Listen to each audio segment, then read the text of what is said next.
Mari buka Lukas pasal yang ke-17, ayat 20 dan ayat yang ke-21 dari Injil Lukas pasal yang ke-17. Saya ingin tunjukkan satu statement yang luar biasa yang Yesus pernah katakan ketika dia hidup di dunia 2000 tahun yang lalu.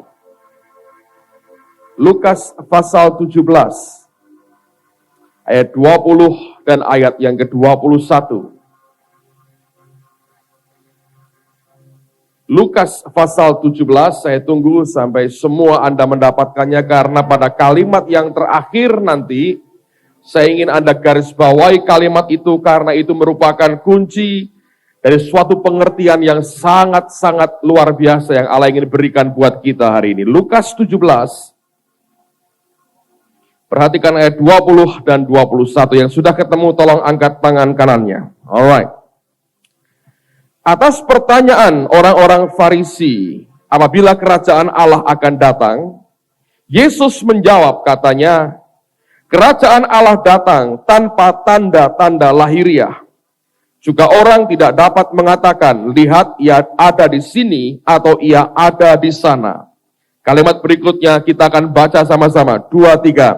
Sebab sesungguhnya kerajaan Allah ada di antara kamu. Nah, dalam bahasa Inggrisnya bukan dikatakan ada di antara kamu. Kalau saya berkata ada di antara saudara yang mempunyai bola misalnya, maka di antara orang banyak ini mungkin ada yang punya bola. Atau lebih konkretnya begini, saya bertanya, ada di antaramu yang bawa Alkitab dalam bahasa Inggris mungkin. Lalu engkau akan berkata, ya Pak, saya yang bawa itu. Jadi itu adalah perkataan ada di antaramu. Tapi kalau Anda baca dalam terjemahan yang lain, King James mengatakan, dia berkata, the kingdom of God is within you. Kerajaan Allah itu ada di dalam kamu. Kalau di antara, mungkin dia berkata among you, di antara kamu. Tapi Yesus berkata, the kingdom of God is within you. Kamu. Waktu saya merenungkan satu kalimat ini, saudara, tiba-tiba saya berkata, Tuhan, kalau begitu luar biasa dong. Setiap orang yang menamakan dirinya anak Tuhan, yang pernah dan mengalami kelahiran baru, dan berkata, Yesus, masuklah di dalam diriku dan hatiku, sebagai Tuhan dan Juru Selamatku. Setiap orang yang menerima Tuhan, setiap orang yang percaya kepada Yesus, dia berkata, the kingdom of God is within you. Kerajaan Allah itu ada di dalam kamu. Nah, kalau Anda bicara soal kerajaan Allah, apa yang engkau pikirkan? Adakah kegagalan di sana? Adakah kehancuran di sana? Adakah hari depan yang tanpa pengharapan sama sekali? Nggak ada. Semua yang serba mulia, yang luar biasa, di dalam kita. The kingdom of God is within you. Kerajaan Allah itu ada di dalam kamu. Saya beri contoh begini, saudara. Kalau Anda dengar kata Amerika Serikat misalnya.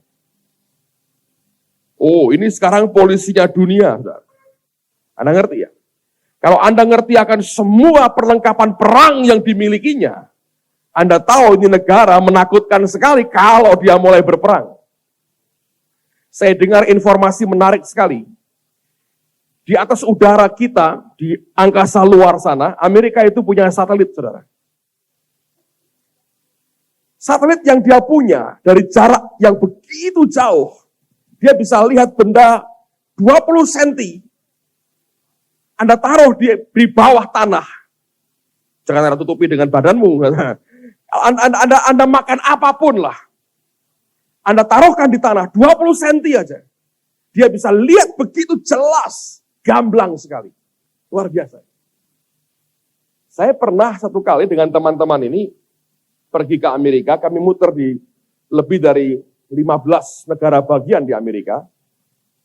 Satu hari entah kami berhenti di mana, saya lupa, karena terlalu banyak, saudara. Ada seorang dokter yang masih muda, belum kawin, dan pensiun. Karena saking kayanya.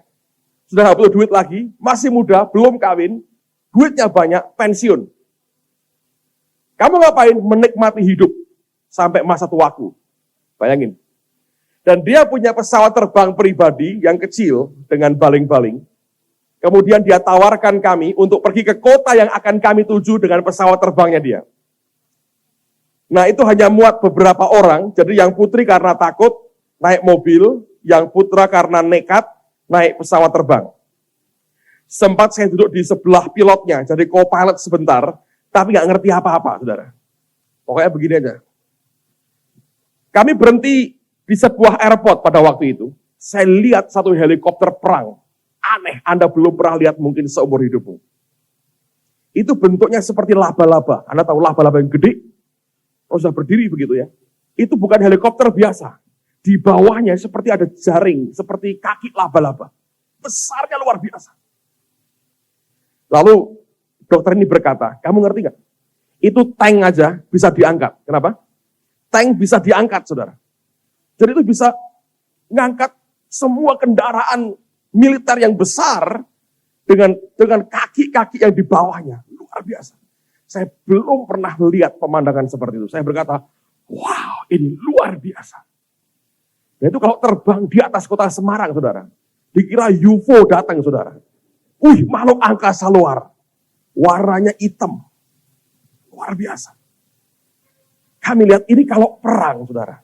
Mengerikan banget. Bayangin, itu tank bisa diangkat sama dia. Kekuatannya, semuanya, saya bilang, wah, luar biasa. Anda bisa ngerti yang saya maksudkan. Kalau Anda bisa ngelihat semuanya itu, ajaib. Dan negara ini bisa berbuat apapun secara manusia, dimanapun dia mau. Belum tentu menang, saudara. Tapi minimal yang sarakan orang bisa aja. Dan rasanya itu banyak hal yang tidak masuk akal. Jadi di dunia ini ada banyak hal yang tidak masuk akal.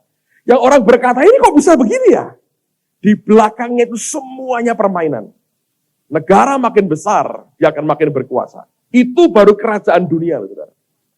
Sekarang bayangkan kalau kita bicara soal kerajaan Allah, dengan semua potensi yang dimiliki, dengan semua kekuatan yang dimiliki, dan Yesus berkata, the kingdom of God is within you. Dan ini nggak masuk akal, karena orang Kristen tidak pernah punya ide yang tepat, seperti apa kerajaan Allah itu. Tapi paling tidak saya mau beritahu tentu hal yang luar biasa. Itu bukan di luar kita. Bukan yang kita harus kejar karena kita tidak punya. Dia berkata, the kingdom of God is within you. Kerajaan Allah itu ada di dalam kamu. Bayangin. Pak, tapi nyatanya hidup saya kok begini terus. Nah, itu yang kita mau bicara pagi ini, saudara. Itu yang aneh. Saya dengar kesaksian di Amerika pernah terjadi. Seorang oma mati membusuk di kamar di apartemennya. Berhari-hari mati, tidak ada orang tahu, membusuk. Polisi masuk akhirnya karena laporan dari orang sekitarnya. Mayatnya dibawa ke rumah sakit, diotopsi. Apa penyebab kematiannya? Didapati adalah dia menderita kekurangan makan. Cukup lama, nutrisinya tidak cukup. Dia makan begitu buruk makanannya. Sehingga kekurangan gizi dan pelan-pelan akhirnya mati, membusuk tanpa orang tahu. Lalu orang berpikir, pasti oma ini kaya sekali. Atau miskin sekali, maaf, bukan kaya. Miskin sekali. Ketika mereka bersihkan apartemennya, mereka angkat kasurnya tempat dia tidur dan mati. Di bawahnya tumpuan uang, ribuan dolar, begitu banyak, saudara. The kingdom of God is within you, tapi mati kelaparan, kurang gizi. Saya berdoa tidak ada orang pikun lagi pada hari ini. Rupanya dia pikun, saudara. Dia lupa, dia punya banyak hal yang luar biasa. Saya berdoa firman Tuhan hari ini akan mengangkat kepikunan saudara. Sehingga engkau berkata, kerajaan Allah di dalam aku. Anda keluar dengan yakin kerajaan Allah di dalam aku. Lalu saya berdoa, Tuhan, bagaimana sih sebetulnya kehidupan manusia ini? Kenapa tidak pernah keluar atau jarang keluar potensi ilahi yang begitu hebat yang Engkau berikan? Kenapa tidak muncul? Kenapa banyak orang Kristen menderita kesulitan, kesukaran, pergumulan? Oh, yang lain susah, kami juga ikut susah. Tapi kalau the kingdom of God is within you, kalau kerajaan Allah di dalam kamu, menurut saya cerita hidup kita mestinya berbeda. Saudara pikir kerajaan Allah terganggu ketika rupiah turun? Kalau Anda berhadapan dengan kerajaan surga, Anda berkata, lihat dunia begini. Kerajaan Allah nature-nya EGP aja, emangnya gua pikirin? Bukan EGP itu. Karena tidak ada kekuatan apapun yang bisa menggoyahkan. Dan itu di dalam kamu. Coba renungin. Apa yang sebetulnya Allah sudah masukkan dalam diri saudara. Jadi kalau Anda nangis-nangis, itu bukan EGP tapi GP. GP. Gua pikirin, saudara. Nah, akhirnya Anda berantakan seperti itu. Amen. Ada orang ditinggal pacarnya, menangis berpuisi. Hidupnya merana, nonton sinetron, kok seperti aku? Kukira kau setia. Ternyata kayak begitu. Nah, saudara dengerin baik-baik. Itu bukan kerajaan Allah. Itu orang Kristen pikun. Coba tanya sebelahmu, Anda pikun?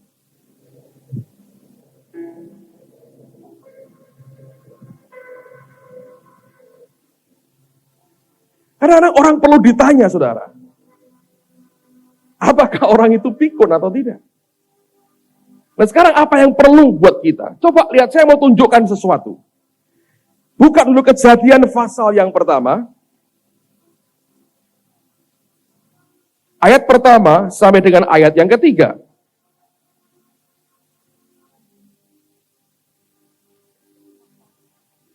Kejadian pasal pertama. Ayat pertama sampai dengan ayat yang ketiga. Pada mulanya Allah menciptakan langit dan bumi. Bumi belum berbentuk dan kosong, gelap gulita menutupi samudra raya. Dan roh Allah melayang-layang di atas permukaan air. Berfirmanlah Allah, jadilah terang. Lalu terang itu apa? Jadi. Nah perhatikan kalimat pertama Alkitab berkata, pada mulanya Allah menciptakan langit dan bumi. Allah sudah ikut berkreasi.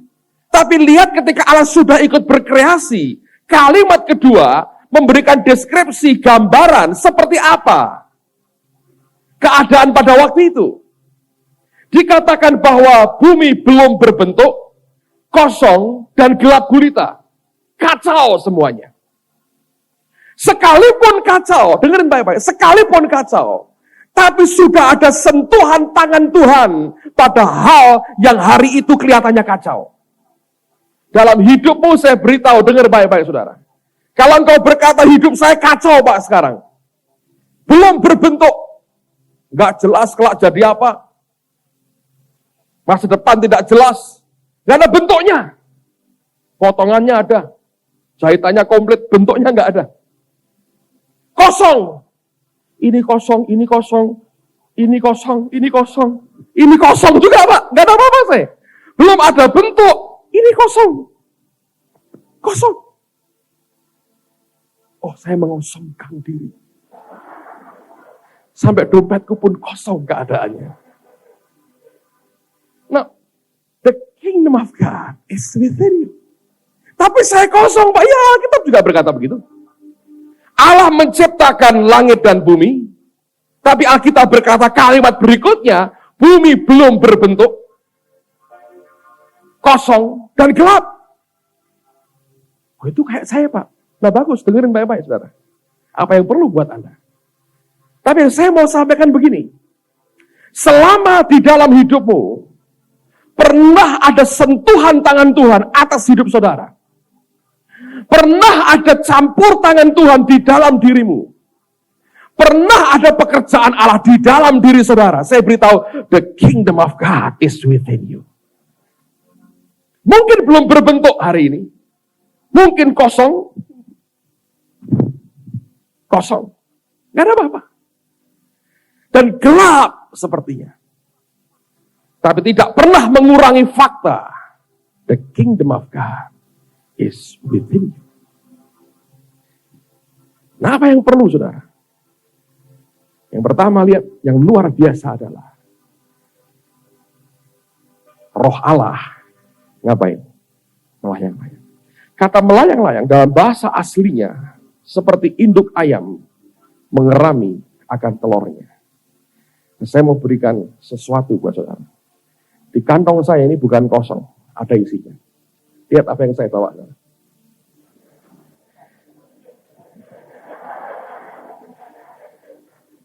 Kantongmu boleh kosong, kantong saya tidak kosong. The kingdom of God is within me. Anda harus tahu itu. Lihat akan telur ini. Siapa yang belum pernah makan telur? Puji Tuhan. Siapa yang belum pernah lihat telur seumur hidupmu? Siapa tahu ada, saudara. Karena banyak manusia makin aneh sekarang. Nah, dengerin baik-baik. Kalau Anda pecah telur ini, Anda beli di pasar, Anda nggak ngapa-ngapain, jangan direbus, jangan digoreng ya. Anda pecah telurnya. Yang Anda jumpai apa? Apakah Anda lihat ada paroh di dalamnya? Anda lihat cakar? Anda lihat brutu di situ? Anda bisa cabut bulu dari dalamnya? Anda cuma lihat cairan sebetulnya. Dengan dua warna, putih dan kuning. Itu kan? Coba bayangkan, ini bentuknya apa? Dari putih dan kuning mana? Matanya mana? Anda bisa nggak temuin mata ayam atau mata bebek di dalamnya? Anda berkata, oh, aku mau makan usus ayam, ambilkan telur, aku akan operasi telur ini, aku lihat di dalamnya. Nggak ada. Nggak ada. Tapi di dalam cairan itu, kita tahu ada satu unsur yang namanya kehidupan yang Allah tahu. Kalau Anda buka, tidak ada kaitan sama sekali dengan seekor bebek atau ayam. Nggak ada. Oh, ketika Anda dengarkan, sedang berkotek. Nggak ada, saudara. Nggak ada. Kecuali orang blow on banget ini. Tapi kita semua mengerti bahwa ada potensi yang luar biasa di dalamnya. Anda bisa nangkep. The kingdom of God is within me.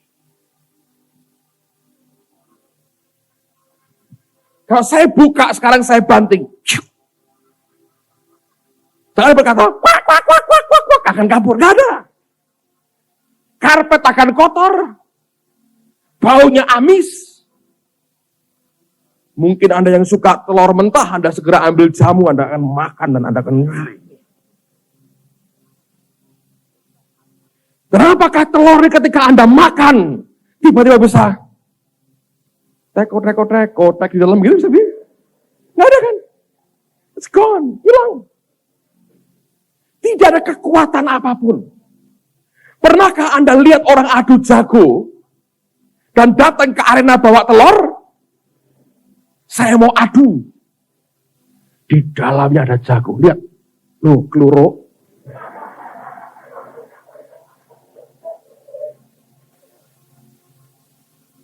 Tapi kalau Anda lihat ayam aduan atau ayam apapun. Dengan harga mungkin jutaan. Asalnya tetap dari benda seperti ini. Tidak ada ayam melahirkan ayam.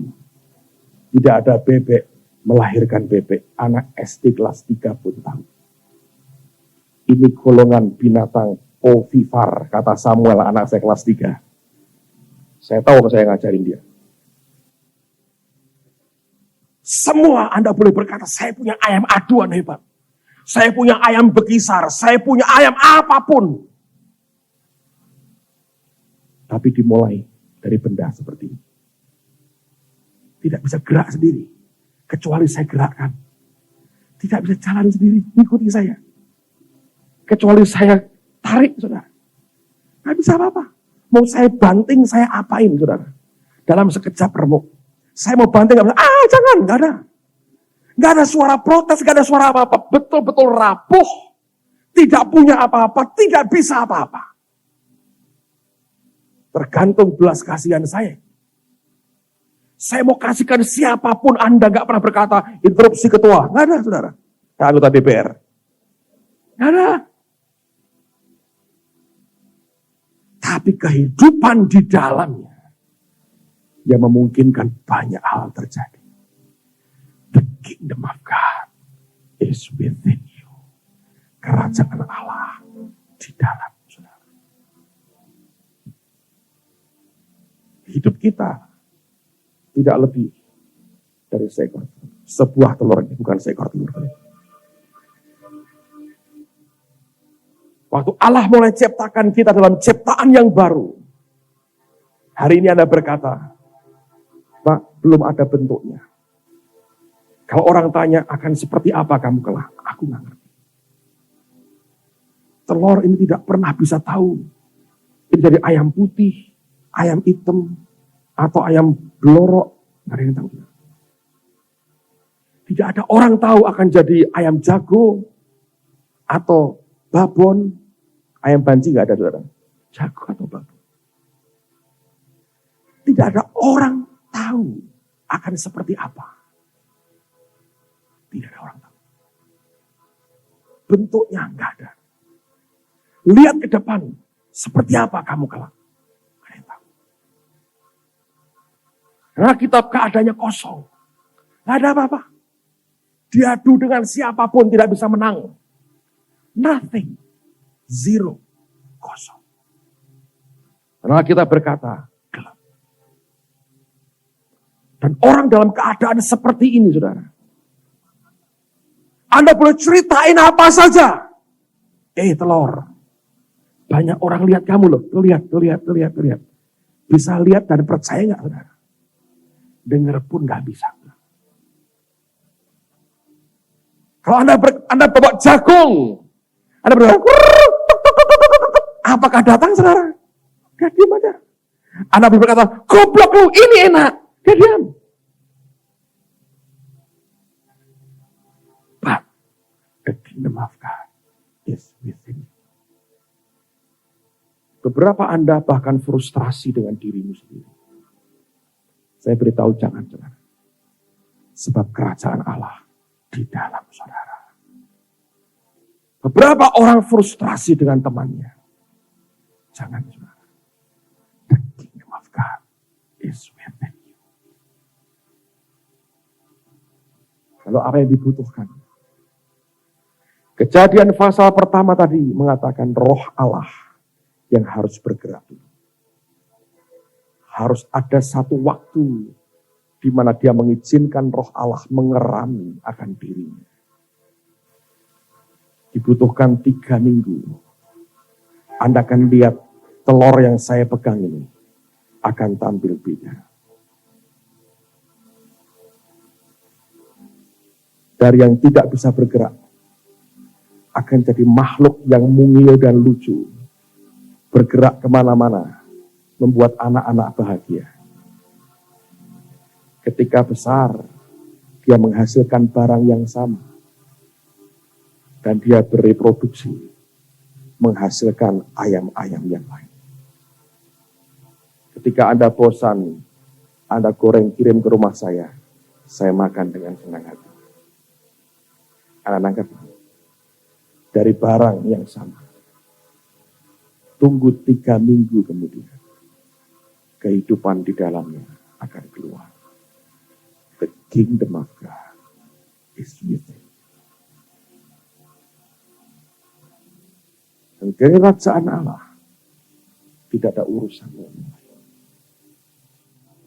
Dia punya daya hidup sendiri. Dengar baik-baik. Kerajaan Allah punya tenaga dan daya hidup sendiri. Tidak ditentukan oleh daya hidup pihak manapun. Sebab sumber kehidupannya bukan manusia, tapi Allah sendiri. Dia punya sumber dan daya hidup sendiri.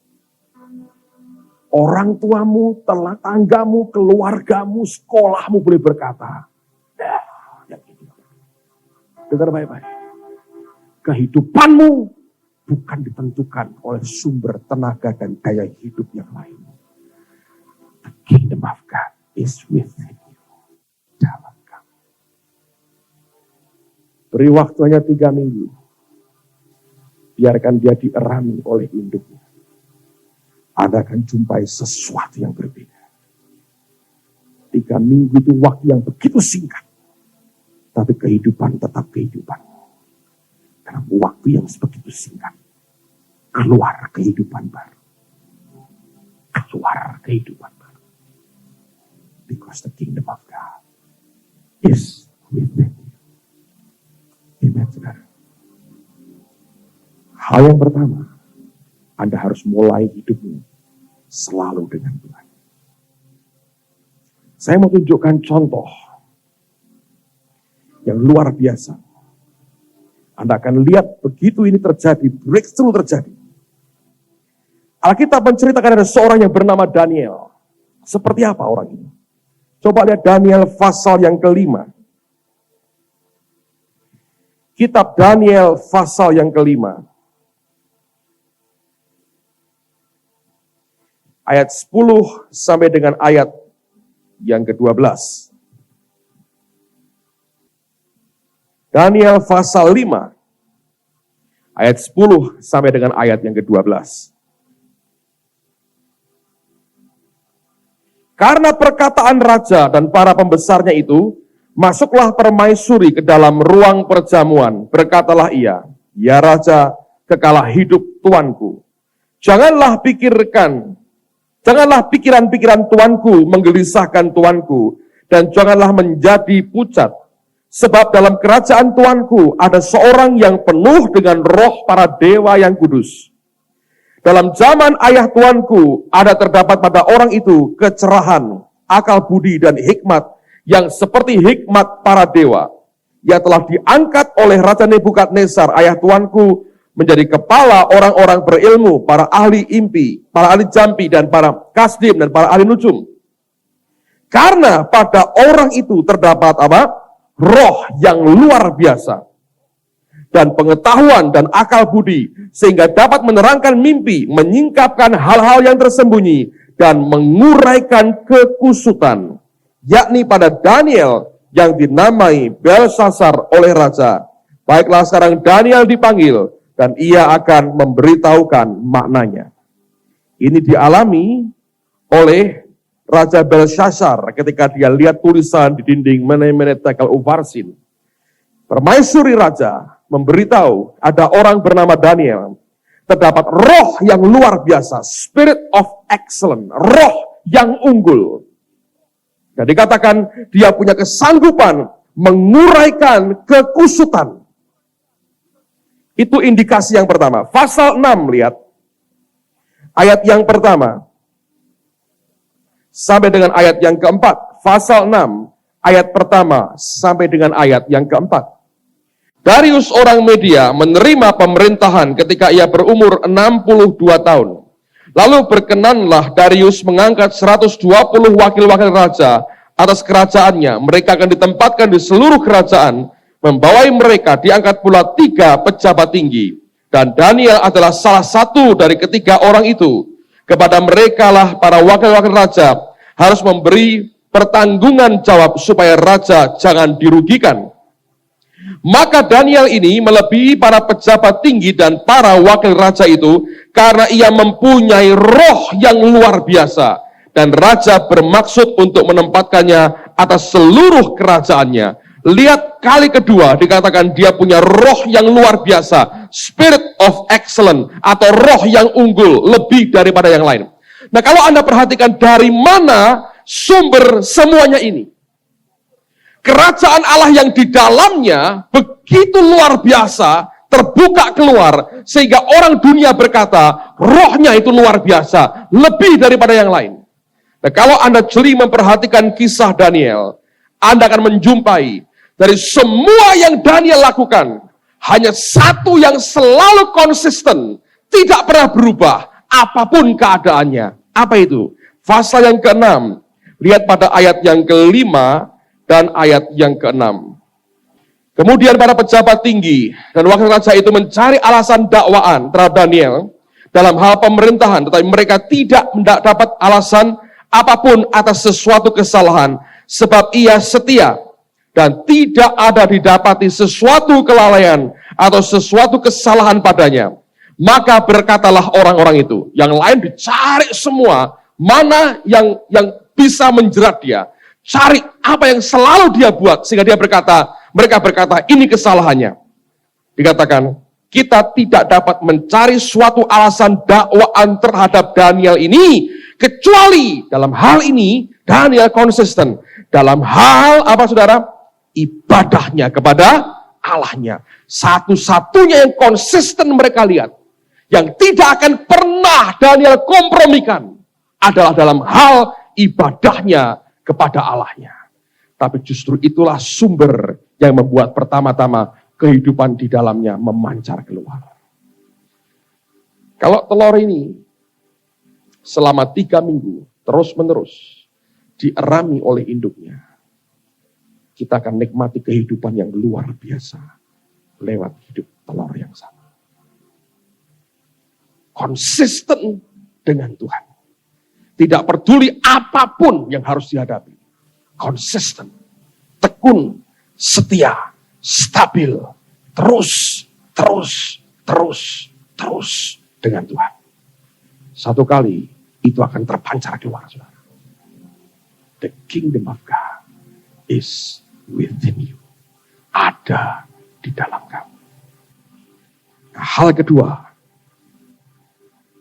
begitu kehidupan ini keluar, begitu anak ayam terbentuk di dalamnya, hal yang berikut yang harus keluar apa, saudara? Yang harus dibuat apa? Pecahkan telurnya. Itu aja. Sebelum terbentuk, Anda pecahkan telurnya. Baunya akan membuat amis dan anyir seluruh ruangan ini. Tapi ketika kehidupan di dalam mulai keluar, dia tidak bisa keluar kecuali dia mulai bergerak. Dia mulai buat kulitnya retak. Orang tahu sebentar lagi sesuatu yang baru akan keluar. Simpel sebetulnya. Saya ingin tunjukkan satu contoh sebelum kita selesai. 2 Timotius pasal yang pertama. 2 Timotius pasal yang pertama. Saya baca ayat yang ketiga sampai dengan ayat yang ke-8. 2 Timotius pasal yang pertama. Ayat 3 sampai dengan ayat yang ke-8. Aku mengucap syukur kepada Allah yang kulayani dengan hati nurani yang murni seperti yang dilakukan nenek moyangku. Dan selalu aku mengingat engkau dalam permohonanku baik siang maupun malam. Dan apabila aku terkenang akan air matamu yang kau curahkan, aku ingin melihat engkau kembali supaya penuhlah kesukaanku. Sebab aku teringat akan imanmu yang tulus ikhlas, yaitu iman yang pertama-tama hidup di dalam nenekmu Louis dan dalam ibumu Eunike, dan yang aku yakin hidup juga di dalam dirimu. Karena itu kuperingatkan engkau untuk mengobarkan karunia Allah atau inner fire yang ada padamu oleh penumpangan tanganku atasmu. Sebab Allah memberikan kepada kita bukan roh ketakutan, melainkan roh yang membangkitkan kekuatan, kasih, dan ketertiban. Berhenti dulu, saudara. Dengerin baik-baik.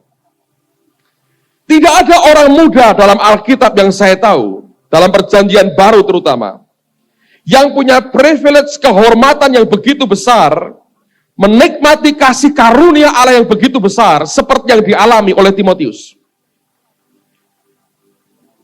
Yang pertama, dia sendiri punya iman yang tulus ikhlas. Tentu ini modal yang luar biasa.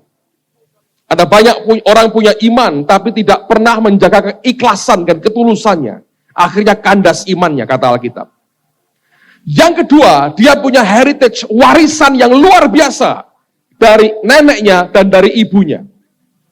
Tentu ini hal yang baik sekali, terima warisan yang baik. Tapi yang ketiga yang luar biasa, Paulus rasul besar itu, pernah menumpangkan tangan atasnya, sehingga oleh karena penumpangan itu, dia mengalami transfer akan urapannya Paulus, dan karunia Allah itu diberikan kepadanya, dan api di dalamnya mulai dinyalakan. Nah kurangnya apa lagi, saudara? Yang numpangin tangan, Paulus rasul besar, dia punya karunia Allah di dalamnya. Tapi kalau Anda perhatikan, sekalipun sudah mulai muncul bentuknya, Timotius harus belajar memecahkan kulit luar dari hidupnya. Dan dia berkata, karena itu kuperingatkan engkau, Timotius. Kobarkan inner fire, karunia yang ada padamu, yang kamu terima lewat penumpangan tanganku atasmu. Pertanyaannya sekarang, apa yang menghalangi kehidupan di dalam itu keluar dalam diri Timotius? Lihat akan kalimat berikutnya. Ayat 7. Maaf, ayat yang ke-8. Jadi, kesimpulannya, janganlah apa? Janganlah malu bersaksi tentang Tuhan kita, dan janganlah malu karena aku, seorang hukuman karena dia, melainkan ikutlah menderita bagi Injilnya oleh kekuatan Allah. Kalau Anda belajar ini, Anda melihat perkara begini. Semua yang luar biasa di dalamnya mulai hidup. Tapi tetap dia harus belajar memecahkan akan bagian luarnya. Dalam kasus Timotius, ini orang pemalu luar biasa. Potensinya begitu besar, tapi rasa malunya lebih besar. Dia izinkan menguasai dia. Ngomong Tuhan tidak berani. Bicara apapun tidak berani. Sehingga yang di dalam itu tidak pernah bisa bergerak. Saya beritahu lagi, saudara. The kingdom of God is within you. Setiap Anda punya kulit di luar seperti ini.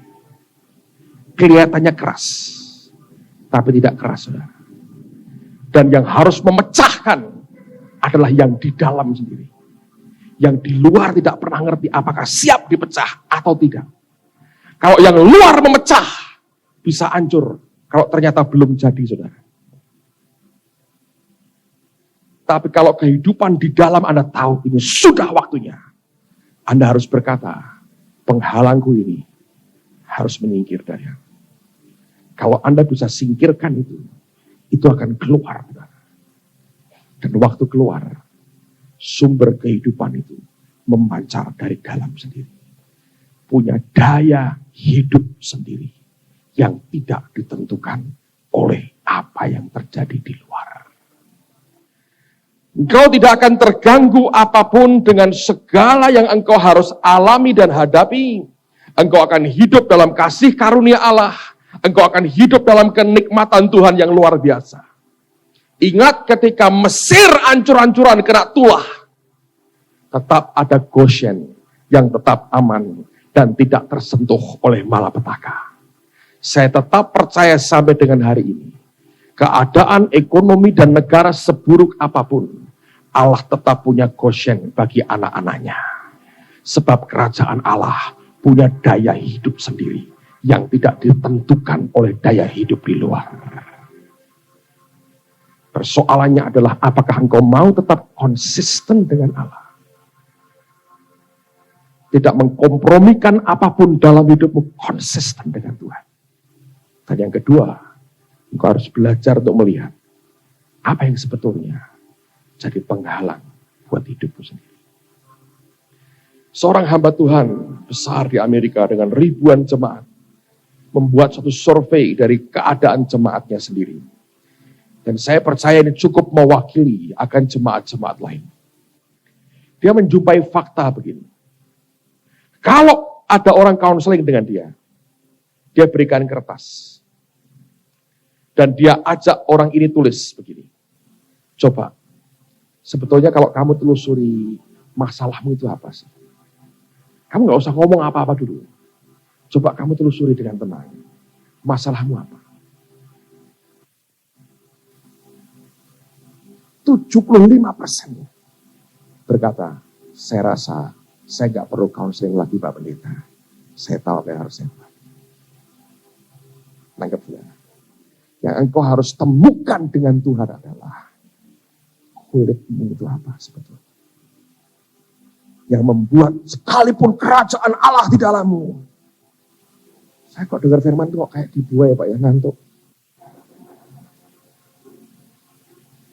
Mungkin, tapi itu di dalammu, belum keluar. Dengar baik-baik. Ada orang-orang yang punya potensi luar biasa. Luar biasa. Izinkan roh Allah dengan konsisten bersama dengan engkau.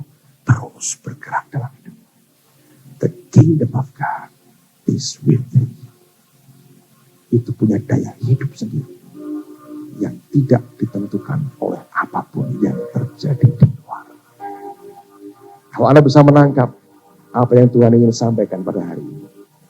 Saya yakin ini jadi perenunganmu sepanjang minggu. Amen, saudara.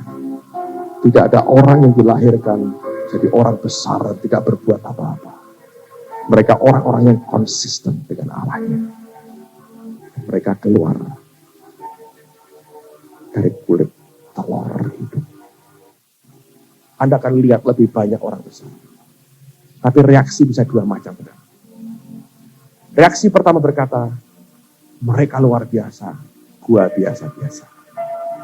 Terus berkata, ya dia kan dia, saya kan saya. Dia kan gak tahu saya lahir di kampung. Saya hidup susah, dia tinggal di Amerika. Saya begini, saya begitu. Reaksi pertama bisa begitu. Atau engkau akan berkata, sama-sama menghirup nafas di dunia. Sama-sama kalau udanan ya flu. Makan satu hari lewat juga perutnya lapar. Tidak minum sehari juga nggak tahan. Sama-sama hidup, sama-sama manusia. Punya rambut sama, hidung satu, sama mata sama-sama duanya. Tangan juga dua, kaki dua. Dia bisa begitu, gua kayak begitu. Problemnya hanya satu. Kerajaan Allah sudah keluar lewat hidupnya. Yang saya agak pikun, saya simpan di dalam. Kalau Anda punya reaksi kedua, Anda berkata, Anda pukul kepalamu sekali, das, pikun hilang. Anda tahu kerajaan Allah di dalam saudara. Saya beri Anda PR. Anda boleh kerjakan, syukur, tidak, terserah. Begitu Anda pulang, ambil kertas, ngaca sebentar. Beritahu kerajaan Allah di dalam kamu. Ada diam serius ini. Tulis. Kenapa gak keluar? Kenapa belum keluar? Engkau bisa berkata, tutung dirimu sendiri. Tunjuk. Kamu ini history maker. Tapi kenapa jadi trouble maker sekarang? Konsepmu di mana? Diam sebentar. Tulis. Mungkin kau tidak menyusahkan orang lain, tapi keluargamu susah karena engkau. Apa-apa. Tulis. Dan mulai berurusan dengan Tuhan. Konsisten dengan Allah. Sampai satu kali engkau berkata, ini harus aku singkirkan dari hidup. Engkau akan keluar dengan luar biasa. Amen. Luar biasa. Kalau Anda tetap telur seperti ini, tidak banyak berarti, saudara. Paling kau digoreng, direbus, campur dengan masakan. Umurmu nggak panjang, umur efektivitasmu nggak panjang. Begitu kau jadi ayam atau bebek, itu urusan dari lain. Amen. Melibatkan begitu banyak. Anda tahu, kalau telur ini menetas, jadi seekor ayam. Pabrik makanan ternak dengan ribuan pekerja terlibat. Pabrik obat-obatan ternak terlibat. Dokter Yani terlibat. Perguruan tinggi, universitas peternakan, universitas apa, fakultas peternakan terlibat. Para profesor terlibat. Pedagang terlibat semua. Warung ayam goreng, ayam bakar terlibat semua. Bayangin. Anda melibatkan begitu banyak orang. Anda jadi besar. Satu kali Anda tidak jadi hanya bodyguard. Orang akan jadi bodyguard, saudara. Ya, Bud, ya. Latihan tidak apa-apa tuh. Satu kali jadi kenyataan. Latihan lagi tenanan, Bud. Kenapa enggak? Kayak film pering dulu. Why not? Orang jadi begini. Begitu ada jadi ayam. Ikut Paul. Banyak hal yang luar biasa. Bulumu bisa untuk jadi kemucing. Kakimu, cakarmu, saudara. Oh, Anda perlu makan cakar ayam. Cari yamcha. Benar. Yang lain diurai masing-masing. The kingdom of God is within. Jangan patah semangat. Belum game over. Tenang aja. Relax. Tapi lihat. Jangan pernah biarkan kehidupan ini tersumbat.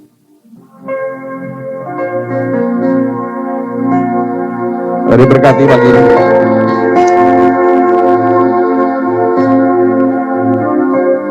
Kerajaan Allah di dalam saudara. Ketika engkau belum berbentuk, engkau masih kosong, dan keadaan masih gelap, orang bisa berkata, ini anak kucing.